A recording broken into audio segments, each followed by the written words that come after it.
Right, and we are going to wrap up our discussion about the executive branch in this kind of shortened discussion on the executive branch. And we're going to talk about the president's cabinet. So the executive branch is not just the president, but it is the president and all of his cabinet. These are the cabinet positions: vice president, secretary of state, secretary of treasury, the original three. Since then, we've had a bunch of other positions added, and each position has a bureaucracy underneath it. There are thousands of people who work for the Secretary of Defense was also original one, but for the Secretary of Defense, for the Attorney General's office, for the Secretary of the Interior or of Agriculture. Each one of these departments has thousands of employees who work underneath these cabinet leaders, and they do work in these departments, whether it be work on transportation or energy or education. And the president gets to choose the leaders of each of these departments, and then they report back to him or her on how things are going.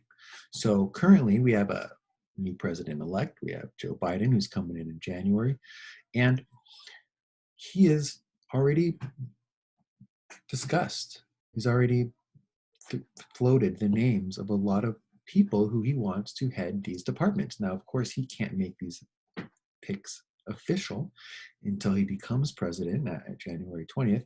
But we know is Vice President Kamala Harris, California represent. But also, he just discussed yesterday another California guy, Secretary of Health and Human Services, Cesar Beckham, is that right? As the leader of that department. And again, there are thousands of people who work underneath. In the time of the COVID, this department is incredibly important. They will be in part responsible for mandates and vaccination program. I think he chose the leader of the Department of Defense yesterday. He's discussing Doug Jones, I just read, as a leading candidate for his Attorney General. And we've seen a lot of these other positions filled as well. And basically, it's like, these are people that are in charge of different branches of different parts of the executive branch. And they report back to the president, and then the president makes the choices. But the president can't possibly know everything that's going on in all of these different branches, all of these different cabinet positions. He can't know everything about, the treasury, the banking system. I believe was that Janet Yellen that Biden chose, or the Secretary of State dealing with other countries, Secretary of Defense dealing with the military. Instead, what he does is he puts one person in charge. They become experts on the subject. They report to him. He makes decisions. George Bush II used to call himself the decider-in-chief. He said that's really what we do as president is we make the decisions, but there are people underneath us who do a lot of the actual legwork. But yeah, here are the presidential cabinet positions. And it'll be interesting to see how Biden ends up filling these positions, if Congress approves of these positions.